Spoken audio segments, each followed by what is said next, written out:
Bu bölüm diğerlerinden çok farklı olacak. Çünkü büyük ihtimalle 7. sezon 13. bölüm yani mektup bölümü Gumball ve Darwin'in öpüşme sahnesi yüzünden Rütük tarafından tamamıyla kaldırılabilir. Ama yine de ben bu bölümün sizlere teorilerini, alt metnini ve en önemlisi Carrie'nin geçmişine dair bütün detayları sizlere vereceğim. Bu sadece 7. sezon 13. bölümünün özeti değil arkadaşlar. Bu Darwin ve Carrie'nin arasındaki ilişkinin ne kadar sürdürülebilir olduğunu, arka plan hikayesini ve çok karanlık teorilere değineceğiz. Videoya başlamadan önce ise dostum senden ricam videoyu beğenmeni, kanalıma abone olmalı ve teoriler için ise yorumlar veya Discord sunucuma gelmeni istiyorum. Lafı fazla uzatmadan ben Masalcı Dede, kanalıma ve videoma hoş geldiniz. Bu bölüm bu sefer Gumball'la değil Darwin'le başlıyor. Darwin o gün anormal derecede neşeli, hatta özgüveni tavan. Gumball bu durumu fark ediyor ve şüpheleniyor. Çünkü Darwin'in bu kadar mutlu olmasının tek bir sebebi olabilir. O da Carrie. Darwin'in sevgilisi Carrie'ye içten bir aşk mektubu yazıyor. Ancak küçük bir sorunumuz var. Carrie bir hayalet. Yani öpüşmek, sarılmak gibi fiziksel şeyler onun için imkansız. Bu yüzden Darwin de sevgisini kelimelerle ifade etmeye çalışıyor. Plan basit. Carrie'nin mektubunu Darwin'in dolabına bırakacak ve böylelikle işler harika gidecek. Ama işler planladığı gibi gitmiyor. Mektup yanlış dolaba konuluyor ve kısa sürede okulun her köşesine yayılıyor. Ancak bu durum Carrie'yi aşırı rahatsız ediyor ve işler çok daha garip ve yanlış anlaşılmalara neden oluyor. Bu durum Carrie'nin sabrını taşırıyor. Çünkü bu mektup çok özel. Sadece onun için yazılmış. Üstelik başka kişiler okudukça anlamları da çarpıtılıyor. Günün sonunda Carrie mektubunun Darwin'e ait olduğunu öğrenince de sinirini atmanın hayaletçe bir yolunu buluyor. Gumball'ın bedenine giriyor ve bu şekilde Darwin'le öpüşerek o anı yaşıyor. Bu tuhaf öpücük sahnesi hayranlar arasında büyük bir tartışma başlattı ve bize Gumball evreninin en derin gizemlerine götürdü. Şimdi gelelim işin asıl ilginç kısmına. Reddit teorileri. Bu bölüm hayranların yıllardır tartıştığı birçok konuyu yeniden alevlendirmiştir. Mektup bölümünde en çok konuşulan an, Carrie'nin Darwin'i öpmek için Gumball'ın bedenini ele geçirmesiydi. Bu sahne hayran kitlesinde anında büyük bir tartışma başlattı. Daha önce fiziksel etkileşim kurabildiği görülen bir hayalet, neden basit bir öpücük için aniden Gumball'ı bir beden köprüsü olarak kullanma ihtiyacı duydu? En popüler teorilerden biri ise Carrie'nin bir dokunulabilirlik anahtarına sahip olduğunu öne sürmekte.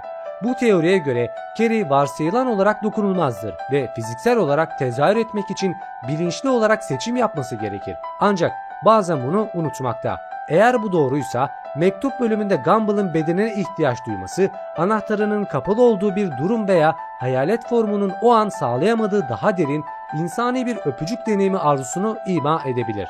Bu yazarların tutarsız gibi görünen yazımını açıklamak için ortaya atılmış sadece bir teori. Ama daha derin teoriler var.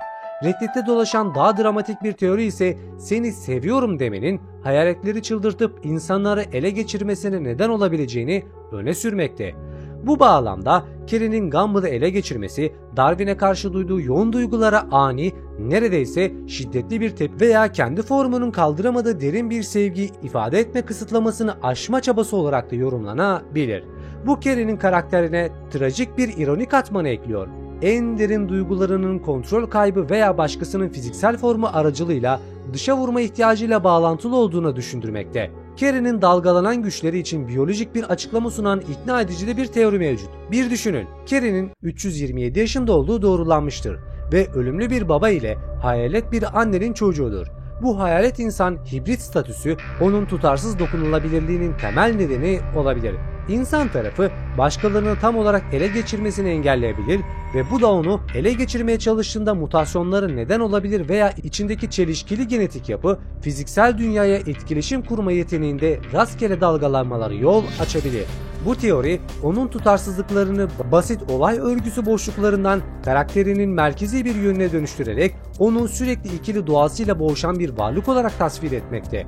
Mektup bölümündeki eylemleri kaçınılmaz olarak 1. sezonda çok tartışılan Hayalet bölümüyle paralellikler kurmakta. Hayalet bölümünü inceleyen birçok hayran, Carrie'nin Gumball'ı ele geçirmesinin rahatsız edici ve istismarcı ilişkilerinin rahatsız edici bir alegorisi olarak yorumlamıştır. Bu analizler Carey'nin duygusal manipülasyonunu, Gumball'ın açıkça reddedilmesinin göz ardı edilmesini ve Gumball'ın aşırı yeme nedeniyle kilo alması ve hatta ele geçirildiğinde dövülerek fiziksel ve ciddi sonuçlar vurgulamıştır. Bu daha da karanlık bir yorum. Çünkü mektup bölümündeki görünüşte komik ama arka planda Gumball'ın beden köprüsü sahnesinde önemli bir gölge düşürmesine ve bu durumun sorunlu dinamiğinin devamını da düşündürmekte. Bazı Reddit kullanıcıları mektubun yanlış kişilere gitmesinin tesadüf olarak görmüyor. Elmore Ortaokulu'nun en ürkütücü gizemlerinden biri, her biri boşluğa düşen bir öğrenciyi temsil eden 3 katlanmış dolap etrafında dönmekte.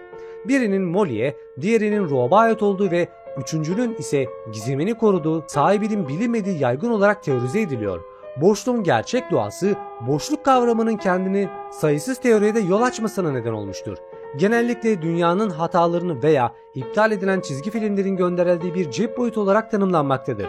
Bu onun unutulmuş veya alakasız unsurlar için bir yer olduğunu, belki de evrenin görünmeyen programcıları tarafından atıldığını düşündürür. Yaygın ve ilgi çekici bir teori ise Elmore'un bir bilgisayar simülasyonu içinde var olduğunu da öne sürer. Bu görüşe göre boşluk mistik bir alem değil, programdaki gerçek bir hatadır ve dizinin ara sıra görülen görsel anormallikleri ve gerçekliği büken anları sadece simülasyonunun yamalandığını veya yeniden yazıldığını gösterir.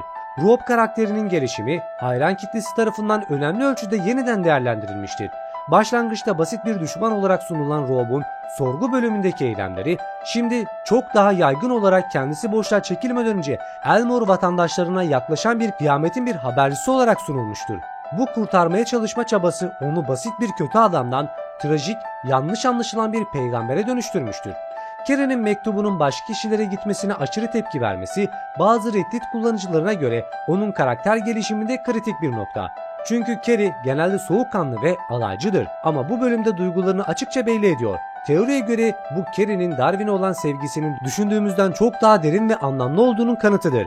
Bu durum Carey'nin duygusal olarak ne kadar kırılgan olabileceğini ve Darwin'e olan bağlılıklarının ne kadar güçlü olduğunu da göstermekte. Carey'nin Gumball'ın bedenine girerek Darwin'le öpüşmesi Reddit'te kontrol ve kimlik üzerine sembolik bir sahne olarak yorumlamıştır. Bazı kullanıcılara göre bu bazen hislerini göstermek için başkasının yerine geçmen gerekir mesajını ortaya çıkartmakta.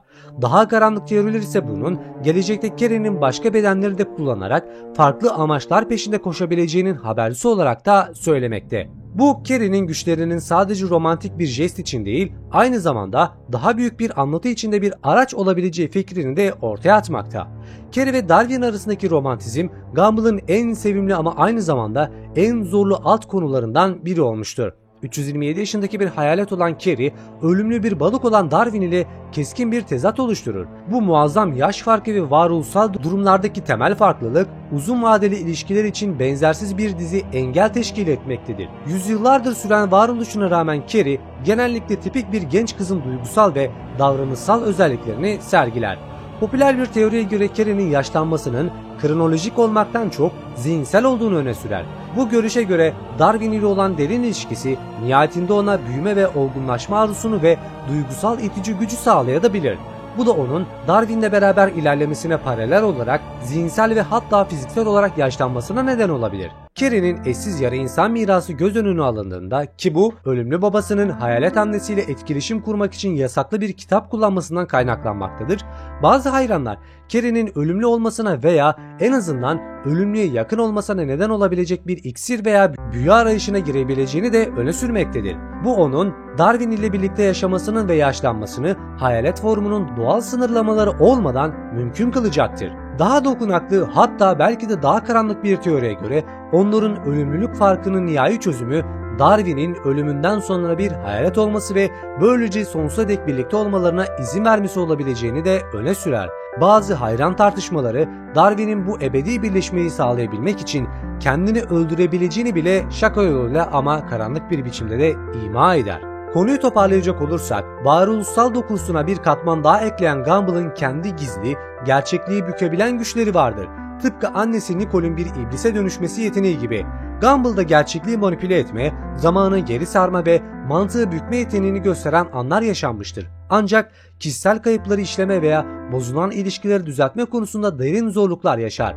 Bu sıkıntılar Gumball'ın sadece bir karakterden fazlası olduğunu da düşündürmekte. O bir kurgusal dünyaya güç veren ancak onu gerçekten anlama veya kullanma araçlarına sahip olmayan bir semboldür. Artan öz farkındalığı, tanık olduğu aksaklıklar ve silinen karakterlerle birleştiğinde derin bir varoluşsal kaygıya yol açar ve karakteriyle dizinin kendi varoluşu üzerine yaptığı meta yorum arasındaki çizgiyi bulanıklaştırır.